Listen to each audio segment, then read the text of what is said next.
Greetings and salutations, this is Huge Ass! And welcome to the second demolition of Taboo Conspiracy's so-called Flat Earth truths. As you'll see, they're the exact opposite of that. In this one, he'll latch on to the fact that models for aircraft simulations, used by NASA, don't assume a globe model. But let's hear from Taboo himself. If the Earth were a globe with a curvature drop roughly equal to 8 inches per mile squared, and the surface of the Earth and its atmosphere allegedly rotated at approximately 1,000 miles per hour at the equator, as claimed by the globe model, you'd assume those claims would be vital to NASA and the military for modeling and building aircraft. That's a heck of an assumption, and it is assumed. Who assumes it? Don't you just love how flirts always try and avoid responsibility with their claims? They go on as if they're so certain the Earth is flat, and yet they run away from any time that they need to actually prove it. Regardless, is this a good assumption? Especially for the purpose we're talking about, which was aircraft simulation. I've had a lot to do with IT systems. I haven't done an aircraft simulation, but I know what it takes to put out a decent system. For something as complex as an aircraft simulation, it could take years of design before you even start coding. Once you've planned out all the coding, then you've got to do the coding, and then you've got to test it.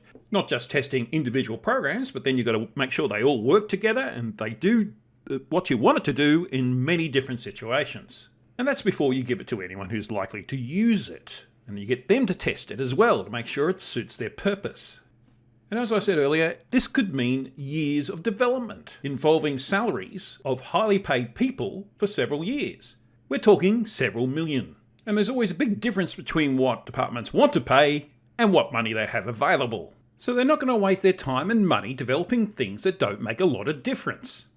So let's go with the 8 inches per mile square. I demolished that in the last video, but let's go with it for now. So after the plane in the simulation has flown 1 mile, the Earth is curved away 8 inches. Do you really think that makes a lot of difference? Are you going to spend millions of dollars developing some subroutines just to take that into account? You'd have to be an idiot to think you were doing that. So no, NASA or anyone else wouldn't bother doing that. They might do it if they model a space journey because there it would be relevant.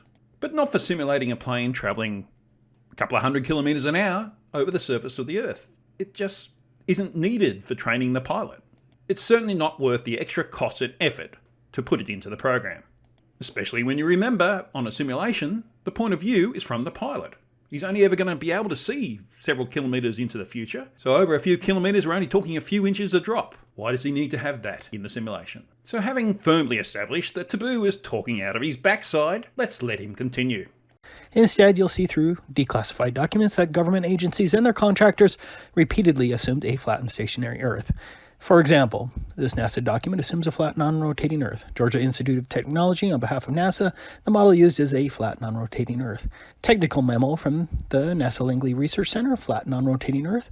NASA Technical Memorandum, flat, non-rotating Earth. NASA publication on the derivation and definition of a linear aircraft model, flat, non-rotating Earth, and flat, non-rotating Earth. NASA contractor, flat, non-rotating Earth, and flat Earth assumptions.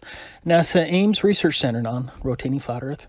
Army Research Laboratory, flat Earth. Army Research Laboratory, propagation of electromagnetic fields over a flat Earth. Army Research Laboratory, a flat Earth approximation provides the best estimate. NASA Technical Paper, stationary atmosphere over a flat, non-rotating Earth. NASA Technical Memo, a non-rotating Earth. MIT Department of Aeronautics and Astronautics, flat Earth, flat Earth. NASA Memo, flat, non-rotating Earth. NASA Contractor Report, assumption based on the Earth is flat and non-rotating. NASA Technical Memo, flat, non-rotating Earth. NASA Technical Paper, stationary atmosphere and flat, non-rotating Earth assumptions. NASA Technical Note, flat, non-rotating Earth. NASA Langley Research Center, flat, non-rotating Earth. Army Research Laboratory, these equations assume a flat Earth. Even the Soviets made their assumptions based on a flat Earth. Yeah, that's enough of that. It really doesn't matter how many examples you come up with. I've already explained why it happens, and it's a perfectly reasonable explanation.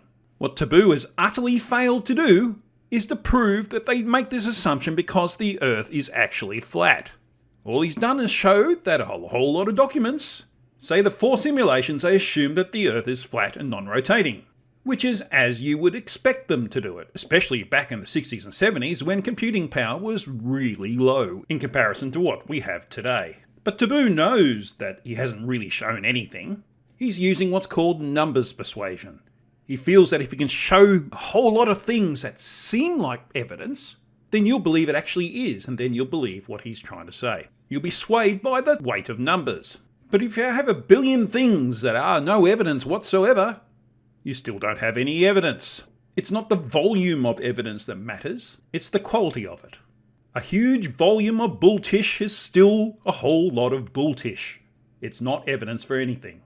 Let's jump to his wrap-up. If the Earth were a ball and rotated at 1,000 miles per hour, you obviously would not see the repeated engineering assumptions that the Earth is flat and stationary. Except that, as anyone who knows anything about computer systems, especially in the 60s and 70s, they'll tell you that that's false.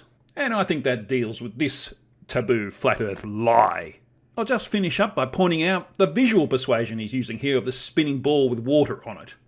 The Earth is not like that in any way, shape or form. But they keep propagating it because it puts in the head of people who aren't that educated or experienced that the Earth should be behaving like that. Typical of flirfs, take something false, blow it up all out of proportion, and then give it to the gullible to swallow. Don't be gullible, check the facts, and make sure anything that you believe fervently is based on reality. That was too easy. Barely an inconvenience. I hope you pick up your game in later videos, Taboo. But then again, with your record of gullibility, I suspect that won't happen. The corgi's warming up, so if you like this video, click the like button. It really helps me out, as does leaving a comment. And if you'd like to see more of what I do, click the subscribe button and the bell notification so that you get notified of future videos that I put out. And if you really like what I do, you can become a channel member by clicking the join button below. For $3.99 Australian a month, that means you're a part of the huge ass movement.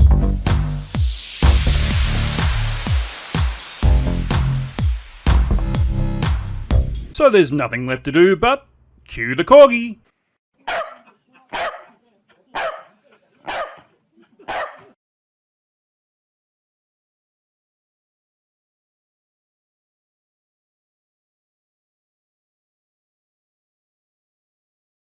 You're despicable.